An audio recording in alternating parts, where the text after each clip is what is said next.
I told my sister she can't come to my wedding ceremony because of her Tourette's tics, and now she's calling me ableist and acting like I cut her off completely, but I just want the wedding I've always dreamed of. I, 28F, am getting married to my fiancé Max, 25M, this summer. My sister, who I'll call Megan, 32F, has pretty serious Tourette's. Certain physical movements and saying ha ha ha are her most common tics, but there are others as well. As long as I've been alive, I've never seen Megan sit through a long ceremony or presentation without tics, not even her high school and college graduation or for any siblings' graduations. Her ha ha ha is also extremely loud, bordering on yelling, and most of the time repetitive. I have involved and invited Megan to every aspect of the wedding, the rehearsal dinner, the bachelorette party, and the reception, except for the actual ceremony. My fiancé and I are writing our own vows, and I just want to hear him say them without interruption. The ceremony is fairly long, and I seriously doubt Megan's ability to go that long without ticking. She has said that holding back tics is like holding back a sneeze, only 1,000 times more difficult. The only options I see for her going into the ceremony are 1. Letting the tics go on as normal and be scrutinized by Max's side of the family who hasn't met her yet, or 2. Trying to suppress them the whole time. Either way, it would be a miserable experience for her. I have explained Megan's situation to guests who were unaware, but in Max's family there are several young children and elderly people that I doubt will have tact. Megan was heartbroken when I told her I didn't want her at the ceremony. I explained my reasoning to her about how the ceremony wouldn't be fun for her either way, but she didn't want to hear it. She admitted that she will likely tic when we're reading our vows, but insisted we can just pause and carry on or speak over it. I know this is selfish, but I don't want Max to pause or speak over someone. I want him to read his vows just as he wrote them. Megan has accused me of being mean, ableist, and a bridezilla. My dad is on my side, my mom is on Megan's side, and my other sister, 24F, agrees with me but thinks I should let her come anyway. Max supports whatever I decide but says he hopes this doesn't fracture our sister relationship. So, am I really in the wrong for this? Edit: the kids I'm mentioning went to Max's cousin's wedding last year and were very well behaved, even though their ceremony was longer than what we're planning ours to be, so that's why I'm fine with them. I don't know if this helps, but I am also autistic and have severe struggles when my routines are interrupted or when things don't happen how I planned them. I have often been accused of being a control freak, 2 type A, etc. Maybe this is just me letting my controlling personality get in the way. Edit number 2. I'd like to clarify my biggest issue isn't the verbal interruptions, which would greatly upset me anyway, but potential harm for Megan and other guests. There is a non-zero chance she could injure herself or others. This is the actual crux of the issue. I could potentially handle verbal interruptions, although they would make me incredibly unhappy and uncomfortable, but I don't think I can deal having to stop the wedding because someone has been hurt. It usually only happens in high-stress situations or when she was younger, but crowds and large groups of people have historically been a trigger for her, and the ceremony would require her to stand in front of a huge crowd pretty closely to other bridesmaids. It's happened only a few times in the past year, which should make me feel confident, but I feel like the anxiety has just been growing and growing, and I don't know how to stop it other than making sure there is a 0% chance it could happen. Even though she said she could deal, she has a history of either underestimating or minimizing how bad her tics would be. She said she could handle her stressors and manage them but whacked me in the face at a funeral a couple years ago. She says she can handle the wedding, and I'm truly sorry if this is ableist, but I simply don't believe or trust her anymore. She is either not being truthful with me or herself about how bad the tics can get. Sorry for so many edits. But I did not mean to communicate that I was ashamed of Megan or cared if Max's family did not approve of her. If that was true, I wouldn't have her at any parts of the wedding since those family members will also be there. Based on her previous reactions to similar situations, I assumed that kids staring would upset her, not me. Stress is a trigger for her. But people in the thread were right about how it wasn't my place to assume and dictate how she would feel, and I messed up on that part. It's hard to balance when Megan does have a history of downplaying or underestimating how bad things could get. Minor update: I called my dad to double check, but there is a nursery room in the church where people can watch what's happening in the church live on a TV inside. I hadn't known about it because it wasn't there when I was a kid, but it will definitely be on my list of proposed compromises when I speak with Megan. I want to address some frequently asked questions. Why didn't you suggest a compromise, such as Skyping? I genuinely did not think of them. I struggle with rigid thinking, and often categorize things as an absolute yes and no without thinking of any options in between. The suggestions for compromise have been very helpful, and I will bring them up to Megan. How would you feel if you were disinvited because of your autism? If the reasoning was sound, such as they believe the environment would lead me to have a meltdown, then I would understand. What if your child has Tourette's? How would you feel if they were excluded? Since Tourette's, as many of you have pointed out, is genetic, Max and I have thoroughly discussed how we would raise them. We will always demand reasonable accommodations from school and the workplace, but we will not insist they be involved in every single activity that kids without Tourette's can do. If we had a child that was in a wheelchair, we would not insist they be put on the track field alongside able-bodied kids to see if they can will a 400-meter faster than they could run it. We would find an organization that caters to children in wheelchairs and specializes in helping them be active. Our hypothetical child will understand that they can't participate in everything the other kids can, but we will always provide alternatives and they will never be made to feel less than because of it. Why can't you just say your vows in private? I don't want to. That's literally it.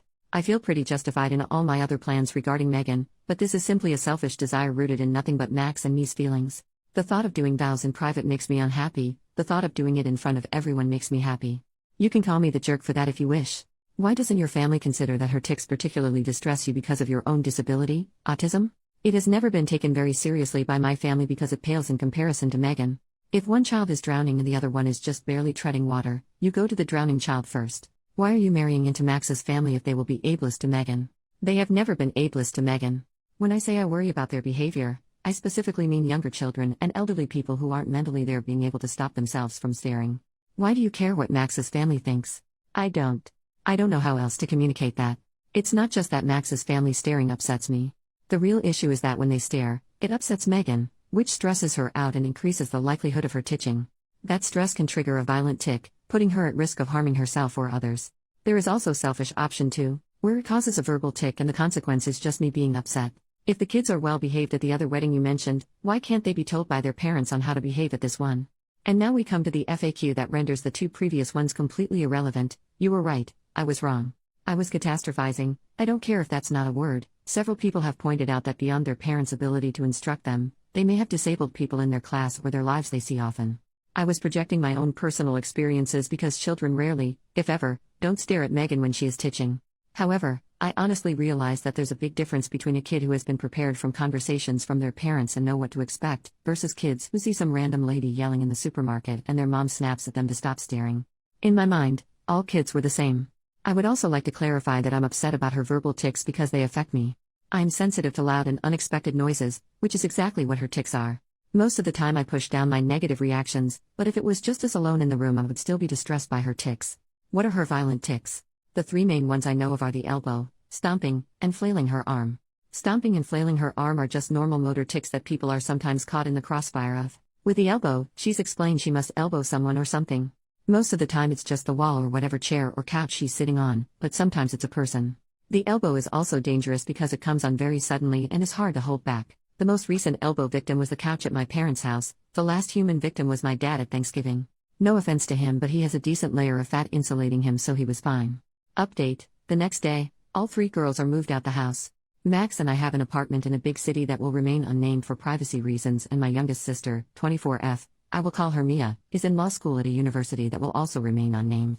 We're both in relatively drivable distances from our hometown, where Megan and our parents live. It's a small town where everyone knows everyone type of deal, and Megan attended a community college where she was already known by the professors and student body. While Megan lives on her own, she is very reliant on our parents.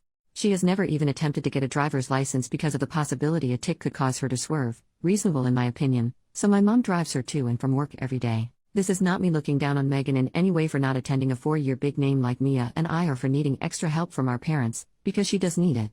This is to explain that Megan and my parents, particularly my mom, are very close. In my opinion, my mom does things for Megan, mostly interpersonal conflicts, that I think she can handle on her own. Megan rarely communicates directly with Mia and I. Instead, our mom usually calls us and says Megan wants X or Megan mentioned she felt Y. Our fight about the wedding was one of the few real discussions we've had without mom mediating. So the first person I actually called was my mom and not Megan. I told her that Megan and I are both grown adults who are capable of handling ourselves. I said I will not take anything into consideration other than what comes directly from Megan's mouth. If mom tells me Megan is upset, I will disregard it. I got pretty frustrated when she steamrolled over my request and threw in her face that I'm the one paying for the wedding, not her and dad, which I regretted. I said I'm willing to work something out with Megan, but if they refuse to communicate or try to disrupt our conversation, all 3 of them will be disinvited. I reminded her Megan was an adult and hung up. I won't copy and paste the exact text I sent Megan, but here are the main points. 1. It was not my intention to hurt you, and I'm sorry. Please let me explain. 2. I want to talk, not text. Things are too easily misconstrued. 3.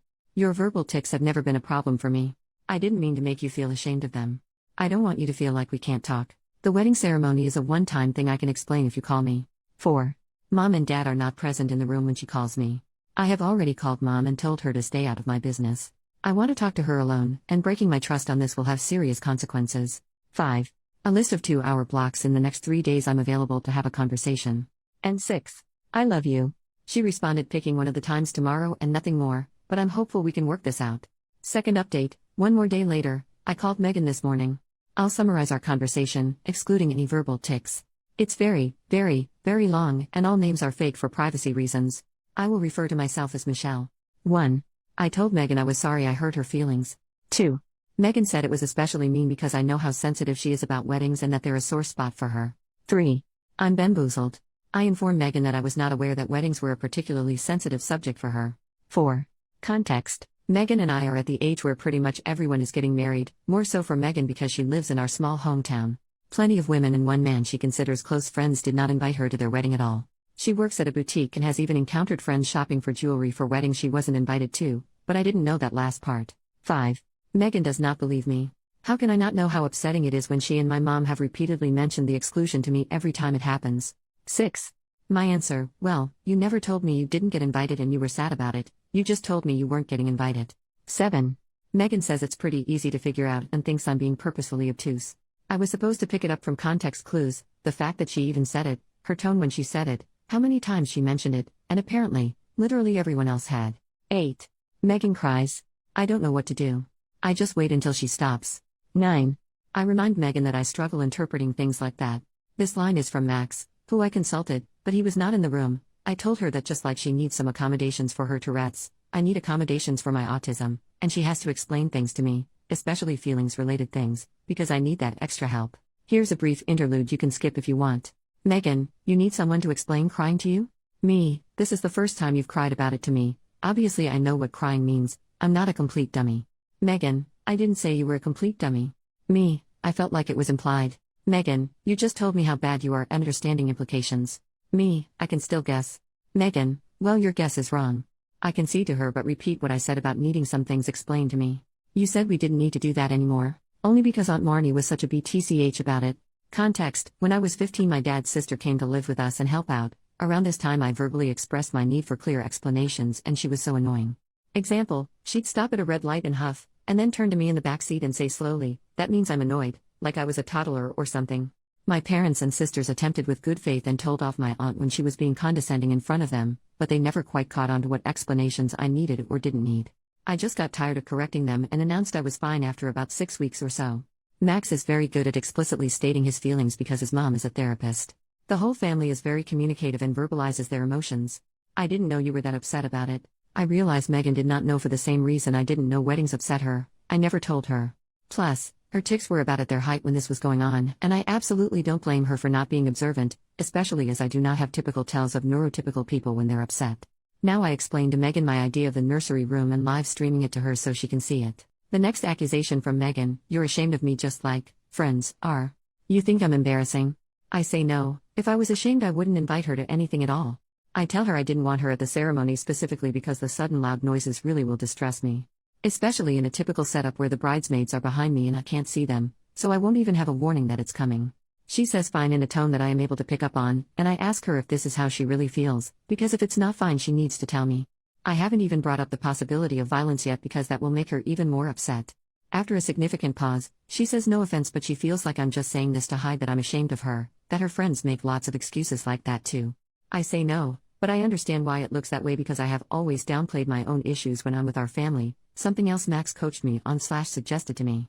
I said that if she thought I was lying she could talk to Max, his family, or any one of my friends who can verify my sensitivity to loud sound isn't recent. She says fine in a way that I interpreted as being more mollified, and then I said I'm worried about her violent tics. She seems more understanding but insists she can handle it. I try to gentle my voice as much as possible, but explain that anything above a 0% chance is unacceptable for me. She says it's not that bad, but her tone of voice and inflection is different. I interpret from this that she might actually agree with me but is not ready to admit it yet or doesn't believe what she's saying. I remind her that all of our family are historically bigger and that she works out a lot, which I admire her for. None of the family members really get hurt when she elbows because we're all around her size, but she has to be reminded that she's a 5 feet 10 inches muscular woman. I reiterate this and bring up one of my bridesmaids as an example.